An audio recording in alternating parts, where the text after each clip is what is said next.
Hello दोस्तों, इस video में हम बात करने वाले हैं problem related to union, intersection, A complement as well as इसके बाद हम उसमें वेन डायग्राम के बारे में पढ़ेंगे। वेन डायग्राम के बाद उसके भी कुछ प्रॉब्लम सॉल्व करेंगे। तो स्टार्ट करते हैं।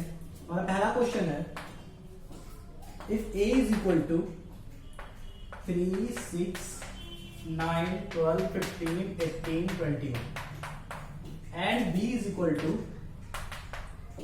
4, 8, 12, 16 एंड 20। तो हमें फाइंड करना है इसमें a माइनस बी।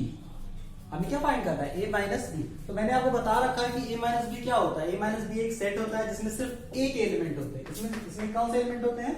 सिर्फ एक एलिमेंट होते हैं। और एक एक कौन से एलिमेंट? वो एलिमेंट जो बी में ना हो। एक एलिमेंट होंगे 3 क्या बी में नहीं है? नहीं है, 3 होगा। 6 एक एलिमेंट होंगे 6, लेकिन वो बी में नहीं होना चाहिए, 6 नहीं है। एक एलिमेंट होंगे 9, बी में नहीं होना चाहिए, नहीं है। 12 लेकिन बी में है, इसलिए 12 को कंसीडर नहीं करेंगे। 15 नहीं है, 15 हो जाएगा। 18 नहीं है, 18 हो जाएगा। नेक्स्ट 21 भी नहीं, तो 20। तो a माइनस बी में ये एलिमेंट आ जाएंगे। फिर सेकेंड हम निकालेंगे b माइनस ए। b माइनस ए क्या होगा? b माइनस ए में b के एलिमेंट आएंगे, b के ऐसे एलिमेंट जो a में ना हो। तो b के एलिमेंट हम सेलेक्ट करते हैं। 4 क्या a में है? नहीं है, तो इसे कंसीडर कर लेंगे। 8 4 में है? नहीं है, कंसीडर कर लेंगे। 12 a में है तो 12 को कंसीडर नहीं करेंगे। 16 a में नहीं है, 16 कंसीडर। 20 a में नहीं है, 20 कंसीडर। तो ये आ गया b माइनस। तो इस तरह से हमारा फर्स्ट क्वेश्चन कंप्लीट होता है। सेकेंड क्वेश्चन की तरफ बढ़ते हैं। हमें 3 सेट दे रखे हैं, a, b एंड c। तीनों को अलग अलग तरीके से डिफाइन किया गया है। a is x such that x belongs to natural number, such that x belongs to natural number। बस इतना सा है। a इस तरह से डिफाइन किया गया है। b डिफाइन किया गया है x such that x is even natural number।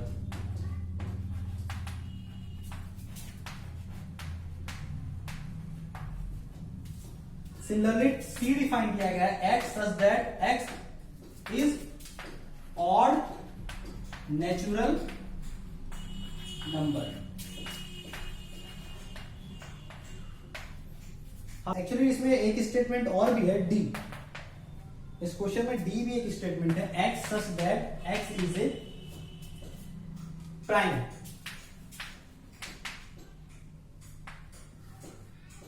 Prime number, ये लास्ट स्टेप है इसकी। तो इसमें 4 सेट दे रखे हैं, ए बी सी डी। ए दिया है, बी दिया, X natural number, A natural number, B even number, C odd number, D भी दे रखा है X is a prime number. हमें इस क्वेश्चन में क्या करना है? हमें कुछ एलिमेंट्स फाइंड करने हैं। जैसे पहला फाइंड करना है ए इंटरसेक्शन बी। ए और बी का इंटरसेक्शन किया जाए तो क्या होगा? यानी ए और बी में जो कॉमन एलिमेंट है अगर उसे ले लिया जाए तो क्या हमारा आंसर आएगा? देखिए, इसे बस समझ के हम क्वेश्चन को सॉल्व कर सकते हैं। अच्छा देखिए, अगर a क्या है? a कहा गया है कि x नेचुरल नंबर, सारे नेचुरल नंबर, यानी 1 2 3 4 5 6 7 8 सब के सब सारे नेचुरल नंबर। उसी तरह से अगर b क्या कहा जाएगा? b कहा जाएगा कि बस इवन नंबर है, यानी 2 4 6 8 dash dash dash 2 4 6 8 dash dash dash. इस तरह से सारे इवन नंबर है।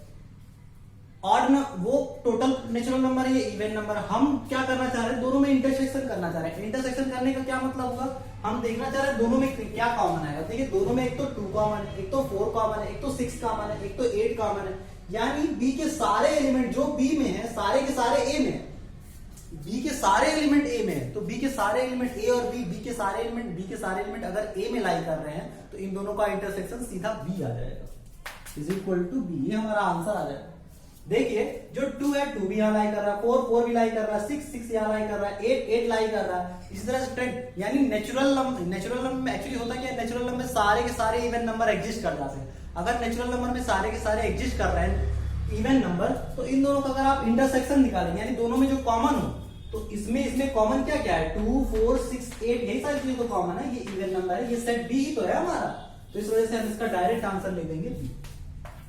इसी तरह से सेकंड क्वेश्चन पे पढ़ते हैं। इसी में ए इंटरसेक्शन सी कैलकुलेट करेंगे। ए देखिए हमारा क्या है? A x belongs to natural number, A हमारा नेचुरल नंबर है। और सी क्या है? सी हमारा ऑड नंबर है। तो जैसे ये हुआ a intersection b equal to b, वैसे a intersection c equal to b क्या आ जाएगा c। कैसे? क्योंकि c हमारा देखिए a ये है, b ये है और c क्या हो जाएगा, c हो जाएगा 1 3 5 7 9। तो जब a इंटरसेक्शन c करेंगे, a इंटरसेक्शन c करेंगे तो क्या आएगा, दोनों में जो कॉमन हो, 1 दोनों में है, 3 दोनों में है, 5 दोनों में है, 2 इसमें है इसमें नहीं है, इसलिए 2 नहीं ले सकते, 1 ले सकते हैं, 3 5 7 दोनों में है, 9 दोनों में है, एग्जिस्ट कर जाएगा। यानी हमारा आंसर 1 3 5 7 9 इस तरह से आएगा। तो वो क्या है, वो सेट सी ही तो है, तो इसका आंसर सेट सी आ जाएगा। थर्ड क्वेश्चन की तरफ बढ़ते हैं इसमें, बी इंटरसेक्शन सी। अच्छा, बी है इवन नंबर, सी है ऑड नंबर, बी और सी में कैसे दोनों कुछ कॉमन हो सकता है, ये 1 3 5 7 बढ़ रहा है, ये 2 4 6 8, कभी भी इसमें कुछ कॉमन नहीं आएगा, तो बी इंटरसेक्शन सी की जो वैल्यू आएगी वो 5 आएगी। नेक्स्ट है B intersection, fourth question, B intersection D, B intersection D. B intersection D में देखिए, बी ऐसे नंबर्स का सेट है जो इवन नंबर है और डी ऐसे नंबर्स हैं जो प्राइम नंबर है। तो इवन नंबर और प्राइम नंबर कोई क्या है, कोई ऐसा नंबर भी होता है जो इवन भी हो प्राइम भी हो। प्राइम नंबर के बारे में देखिए, प्राइम नंबर जनरली ये है 2 3 5 7 11 13 17 डैश डैश डैश, इसमें बल्कि 15 और 9 भी नहीं आ रहा है, तो सारे ऑड नंबर नहीं है इसमें। देखिए यहां से इसके बाद के सारे नंबर ऑड होंगे, सिर्फ 2 एक इवन नंबर, प्राइम नंबर में सिर्फ 2 एक इवन नंबर होता है, बाकी सारे ऑड नंबर होते हैं। तो डी में सिर्फ और सिर्फ 2 इवन है और बी क्या है, बी इवन नंबर का पूरा सेट है, तो दोनों में कॉमन क्या आएगा, दोनों में कॉमन सिर्फ और सिर्फ 2 आएगा। तो ये आएगा एक सेट जो इंक्लूड करेगा only element 2, B intersection D. Next we calculate C intersection D. You know about C. C is an odd natural number. C is an odd natural number, and D is a prime number. C is an odd natural number and D is a prime number. अच्छा देखिए, C अगर odd natural number है, 1 3 5 7 9 इस तरह से number include करेगा, C इस तरह से नंबर इंक्लूड करेगा, पर D क्या इंक्लूड करेगा, D इंक्लूड करने वाला है 2, then 3, then 5, then 7, then 9 इसमें नहीं आएगा, इसमें 9 नहीं आएगा, 9 नहीं आएगा, बल्कि आएगा 11, then 13, then 17, not 15। तो इस तरह से नंबर आएंगे। अगर C में, और हमें C और D का इंटरसेक्शन लेना है, 1 3 5 7 9 इस तरह से नंबर बढ़ रहे हैं, और D में 2 3 5 7 11 13 इस तरह से नंबर बढ़ रहे हैं, दोनों में कॉमन, दोनों का इंटरसेक्शन करेंगे, दोनों में कॉमन क्या आएगा, दोनों में कॉमन देखिए, एक तो 3 आएगा, एक तो 5 आएगा, ये 7 ऑड है, ऑड इसमें भी एग्जिस्ट करेगा। देखिए 2 के बाद जितने भी प्राइम नंबर होते हैं सारे के सारे ऑड होते हैं, 2 के बाद जितने भी प्राइम नंबर होते हैं सबके सब ऑड होते हैं, तो ऑड नंबर सी में तो मस्ट है लाई करना। अगर मैं 2 को इग्नोर कर दूं, अगर 2 हम सपोज कर लें डी में नहीं है, तो जितने भी प्राइम नंबर होंगे सबके सब ऑड होंगे।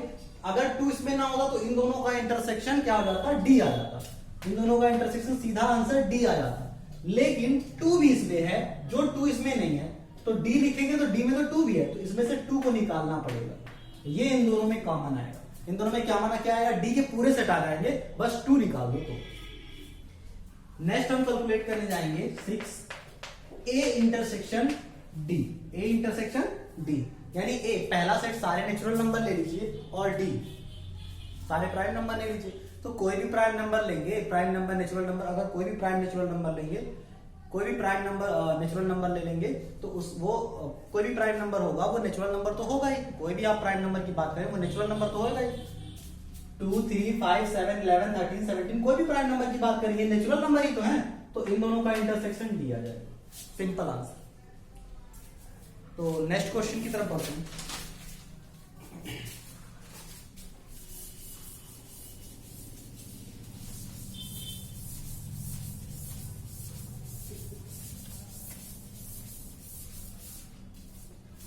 given a set A is equal to A, C, D, N. Given a set A is equal to small a, C, D, N. ये हमें एक सेट गिवन है, हमें बताना है कि इसके कितने नंबर आप सबसेट होंगे, हमें क्या बताना है इसमें कितने नंबर आप सबसेट होंगे। तो देखिए इसे कैसे सॉल्व करेंगे। मैंने बताया था कि अगर किसी सेट में n एलिमेंट होते हैं, अगर किसी सेट में n एलिमेंट होते हैं तो उसके नंबर आप जो सबसेट होते हैं वो 2 to the power n होते हैं। तो उसी तरह से अगर इसमें n एलिमेंट है यानी 4 एलिमेंट है तो इसके number of subset 2 to the power 4 होंगे यानी 16। तो 16 इस क्वेश्चन का आंसर होगा। Next question, given a universal set 1 2 3 4 5 6 and set A is equal to 2, 3 and set B is equal to 3, 4, 5. We want to find A complement. So the value of A complement, how we define A complement? Actually A complement is universal minus A. Universal minus A. It means this set include all the element of universal set excluding the element of A. मतलब universal set के सारे element इस set में होंगे, ए को अगर remove कर दिया जाए, ए को रिमूव करके यूनिवर्सल सेट के सारे एलिमेंट उसमें होंगे। तो यूनिवर्सल सेट हमारा क्या है 1 2 3 4 5 6। तो ए कॉम्प्लीमेंट निकालने के लिए यूनिवर्सल में से ए को रिमूव करना पड़ेगा। ए कैसे रिमूव करेंगे? ए 2 3 है, 2 3 को रिमूव कर दीजिए, बाकी सब लिख दीजिए, यानी 1 4 5 and 6। Now we find second question, P complement. B complement can be defined by universal minus B. Universal minus B means in the set of universal, in the universal set remove the element of B. Universal set में से B के element को remove कर देंगे तो जो element बचेगा उसे U माइनस B बोलेंगे या B कॉम्प्लीमेंट बोलेंगे। यूनिवर्सल सेट 1 2 3 4 5 6 3 4 और 5 रिमूव कर दीजिए तो बचेगा 1 2 and 6। इसी में थर्ड क्वेश्चन है हमारा, find A complement minus B complement. A complement minus B complement, यानी A कॉम्प्लीमेंट का जो सेट आया है उसमें से B कॉम्प्लीमेंट के एलिमेंट को रिमूव कर दिया जाए। यानी इस सेट का आंसर क्या आएगा? इस सेट का आंसर ए कॉम्प्लीमेंट के एलिमेंट आएंगे। इस सेट का आंसर, ये भी एक सेट है, इस सेट का आंसर क्या आएगा? ए कॉम्प्लीमेंट के एलिमेंट आएंगे। बस हमें करना क्या होगा, ए कॉम्प्लीमेंट के सिर्फ वो एलिमेंट लिखने होंगे जो बी कॉम्प्लीमेंट में ना हो। ए कॉम्प्लीमेंट में 1 4 5 6 एग्जिस्ट कर रहा है और बी कॉम्प्लीमेंट का मतलब 1 2 6 होगा और इस सेट का मतलब होता है हमें इसके ए कॉम्प्लीमेंट के एलिमेंट, ए कॉम्प्लीमेंट के सारे एलिमेंट लिखने हैं, बस वो एलिमेंट बी में नहीं आना चाहिए। तो देखते हैं, 1 लिखना है लेकिन 1 बी में नहीं आना चाहिए, लेकिन आ रहा है तो 1 नहीं लिख सकते। 4 लिखना है लेकिन 4 बी में नहीं आना चाहिए, नहीं आ रहा है तो 4 लिखेंगे। 5 बी में नहीं आना चाहिए, नहीं आ रहा है लिखेंगे। 6 में नहीं आ रहा है, 6 आ रहा है तो 6 को इंक्लूड नहीं करेंगे। तो A complement minus B complement की वैल्यू 4, 5 हुई। नेक्स्ट क्वेश्चन की तरफ बढ़ते हैं।